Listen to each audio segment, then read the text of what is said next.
Tinokuchingamidzai vanotiverenga nevanotiona totenda nerutsigiro rwenyu nekuti imi ndinoita kuti bepanhau rekwaedza ringe ririko.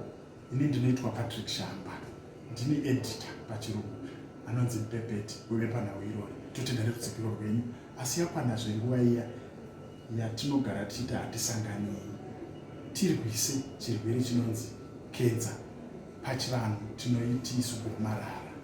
Zvino yegore rino iyori Zimpapers Cancer Power Walk tinayo musi wa 5 November.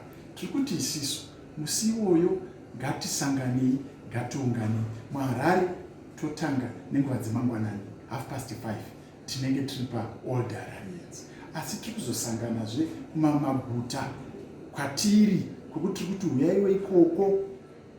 kuBulawayo tiriko, kuKariba tiriko, muGweru tirimo, kwaMutare nekumasviko.